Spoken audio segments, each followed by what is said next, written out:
study about module 11 and 12 altogether. These modules contain approaches for environmental education school curriculum and appropriate teaching methodologies for environmental education. After completing these modules, you will be able to know about various approaches for environmental school curriculum. You will be able to understand advantages and disadvantages of various approaches of school curriculum. You will also be able to describe different teaching methodologies suitable for teaching environmental education in the classroom. You will be also able to explain characteristics of various teaching methodologies appropriate for teaching of environmental education. And last, you will be able to apply suitable methods of teaching environmental education as per need and nature of the subject. Now, we start approaches for environmental education school curriculum. Now, we start approaches for environmental education school curriculum. The first is as a separate subject. In this approach, environmental education is to be offered as a separate discipline with provision of a separate paper. The advantages of this approach is that every concept of curriculum is discussed thoroughly. Specialized trained teachers are appointed for teaching purposes. Therefore, well organized teaching takes place. Another advantage of this approach is, like other school subjects, students pay attention and they may opt environmental education as a career choice. But there are few disadvantages of this approach also. Look at this. Workload of the students and teachers increases as they are already overloaded, and when they teach and they study this subject as a separate subject, there is further overloading of the workload. Another disadvantage of this approach is that in teaching training institute, this paper is not taught in a specialized way. Therefore, trained specialized teachers are not appointed, and they study theoretical part and practical aspect is completely ignored. Therefore, we do not find good teachers to teach this subject in schools, and we can't appoint them as a separate for discussing this as a separate subject. Another approach is interdisciplinary approach. The various concepts of different school subjects are fused in one subject as environmental education. See this diagram. In this diagram, environmental concepts has been merged in one subject in environmental education. See, physical science, mathematics, arts and humanities, communication, social studies, earth sciences, life sciences, vocational sciences, all have been merged in one environmental education subject. There are following advantages of interdisciplinary approach. Students can study environmental education with reference to various subjects. This approach motivates the students to learn concept of environmental education in global perspective. Students can get detailed knowledge of the subject. Teachers of various fields may provide their services to the school in better way. But dear learners, there are some disadvantages of this approach also. These are, students are already overloaded, and incorporating this subject in school curriculum is not justice with them. Teachers are not trained specifically for this field. Therefore, suitable and appropriate methodologies are not used in practical field. Another disadvantage is, resources are not available in the school as theoretical part is focused by the teachers more and more, and practical part remains ignored. Dear learners, now we see the third approach, that is multidisciplinary approach. In this approach, the various concepts of environmental education may be integrated with other subjects like social sciences, physical sciences and humanities. See this diagram. In this diagram, the concepts related to environment is fused with the various subjects. As in case of arts and humanities, we fused certain concepts and teacher will teach the one who is teaching the same subject in the school, he or she will teach the environment related concepts. So, the advantages of this approach is certainly there. It is more practical approach. There is no extra burden on the part of the teachers and students, feasible to implement in the school with limited number of resources. But dear learners, few advantages has also been noticed. These are, we cannot teach environmental concepts in detail, because we have to cover other topics in the subject also. So, the teacher could not give the much more emphasis on the environment related concepts. We cannot prepare environmentally specialized students. Certainly, when we give environmental concepts in detail, then we can prepare environmentally specialized students. We are teaching these concepts with the subject, it means we are not preparing specialized students in the particular subject, but we are teaching in the same way as the subject follows. So, these are the disadvantages of this approach. So, we have studied 3 approaches, that is a separate subject approach, interdisciplinary approach and multidisciplinary approach. Now, we will discuss appropriate teaching methodologies for environmental education. Dear learners, as you know, various methodologies are used in teaching of environmental education, but it depends on environmental conditions, resources, environmental problems and pattern of education system. Along with this, other important factors that should also be considered while selecting the methodologies are nature of topic that you are going to teach in the classroom, capabilities of the learners, philosophical and psychological determinants and resources available in the school. Following methodologies can be used while teaching the environmental problems and concerned topics. These are class discussion, project method, problem solving method. We will discuss each methodologies separately. First, we start with the class discussion. See this picture, a teacher is sitting and students are discussing the topic. This method is suitable for secondary school students. In this method, both teacher and students remain active. Very much suitable where class size is small, but for large class size, the class can be divided into groups and each group may be given the same treatment for environmental topics. The instructional strategy followed at the time of group discussion may be summarized as below. The environmental problem be analyzed and every aspect of the problem is presented before the class. Topic and objectives of the lesson should be very clear to the students. Points to be covered by the discussion be clear to the students. Views of the students be noted and discussed before them. Motivate the students to think over the problem thoroughly. Encourage them to study the problem in detail. Suggest them to do something as to understand the problems and its various aspects.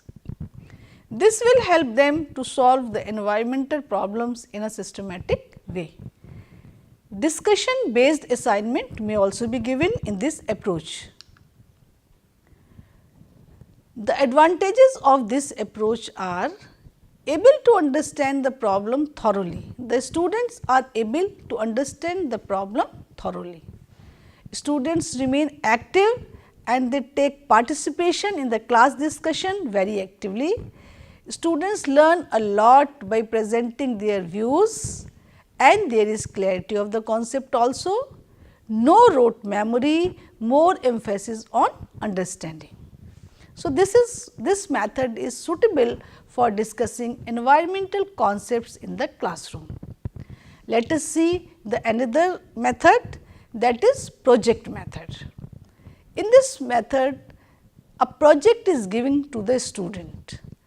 This method is based on activity which may be carried on in a school or outside the school. The essence of this method is to carry out a useful task in a group in which all the students work cooperatively. This method is based upon two principles of psychology, that is learning by doing and learning by living. Children learn through association, cooperation and actively participation in the project. See this picture, students are actively involved in project making process. Therefore, this method has following characteristics. It has some purpose. Without purpose, we cannot assign any project to the students. Always decide what objectives of this project is and make it very clear before the class that you are going to do this work through this project. Planning is essential to achieve the purpose. Social, real and natural situations are required in this method. Following steps should be kept in mind while performing the project method. Number 1, selection of problem. The teacher should provide an environmental problem to the students according to their interest, age and need of the students. The purpose of the problem selected for the project must be very clear before the class, as I told you earlier.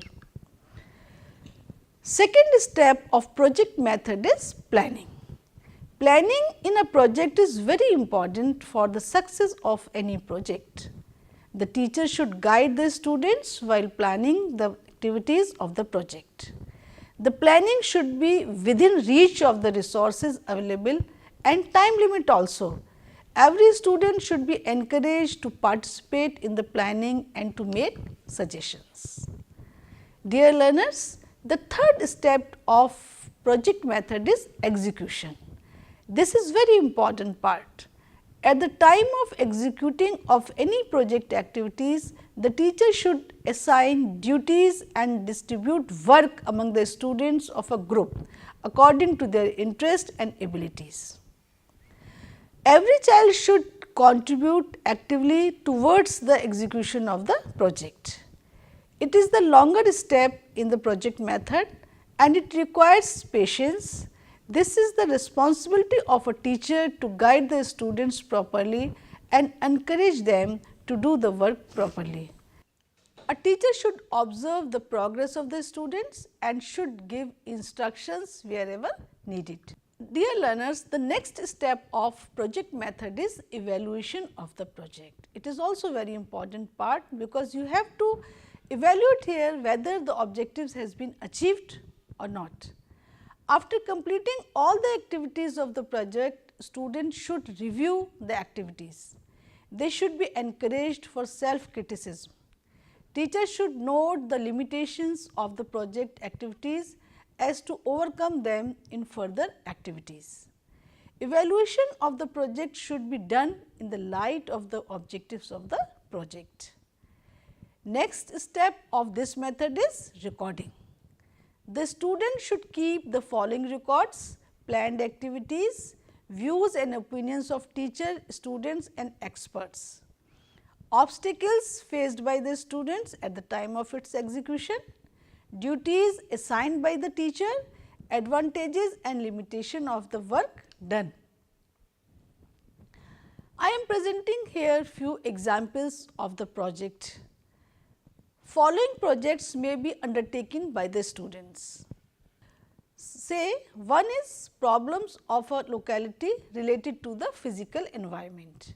Another example of project is problems of drainage system of a particular locality. Health problems of a locality particularly related to biophysical environment. Problems of illiteracy in society as a part of social environment. Another project is tree plantation in a mohalla or village. Every problem should be undertaken in a systematic way under the guidance of expert and teacher concerned. So, these are the examples of various projects that you may assign to your class. Now, let us discuss advantages of project method. This method encourages the students to proceed their work in a systematic manner. Students remain conscious for their work as the project's activities are supervised by the teacher time to time. As the work of the project is carried out by the students themselves, therefore, learning is permanent, followed by the principle of psychology and learning by doing. The project activities are taken on the real ground, therefore, the students become familiar with the problems of the society. This method is also helpful to develop scientific attitude in the students. As the activities of project is carried out in a systematic manner, therefore, the students become more confident and they do their work in a very systematic manner. Though the project activities are carried out by the students, but when the members of society observe the work, they also become active and take interest to tell the problem faced by them in local environment. Dear learners, the advantage of this method is that these methods motivate the members of society to do something in collaboration with the educational institutions. Therefore, we can establish a link between school and society. This method provides a platform to leaders of the society by their cooperation and support. It is good way to develop awareness among the members of society regarding different diseases like chicken pox, measles, cholera and malaria, etc. Dear learners, although we have found several advantages of this method, however, we cannot ignore the limitations of this method and these can be summarized as follows. Due to lack of time, students do not take activities of project in depth. It has also been observed that sometimes students become non-serious as they know very well that this project is essential to fulfill the requirement of the course in which they are studying. This attitude will never motivate them to carry on the follow-up activities of the project. Teacher concerned must guide and observe the students seriously. They must be instructed properly before start of the project. It has also been observed that members of the society and leaders do not cooperate wholeheartedly. Thus, various problems remain untouched by the educational institutions. Few problems demand a huge amount of money and due to lack of money, work remains neglected. Therefore, the problem remains as it was. In this method, the role of the teacher can also be discussed. The teacher should act as a friend, guide and a working partner. He should instruct the students to come forward and contribute something towards the success of the project. He should learn with the students and should not claim to know everything. He should guide the students in such a way that they accept the responsibilities of the project as a challenge. See, teacher is guiding the students and students are listening the teacher patiently. Dear learners, the next method is problem solving method. In this method, a problem is presented before the class and students are requested and instructed to do their work as per assigned by you. It should be clear that the success of the problem solving method depends largely upon the nature of the problems chosen and the challenges they offer to the students. This method can be used to improve comprehension skills of the students. There are at least 4 essential steps in problem solving method which may be described as follows: recognition and statement of the problem, inspection and proposal of a solution, critical evaluation of an attempt to apply proposed solution, verification of accepted solution, and these are the 4 steps that are taken by the students. Few teachers have proposed the following 3 steps of problem solving procedure as a guide to teaching to effective training. Introductory step, this is the first step. Introduction and statement of problem and the challenges are discussed here.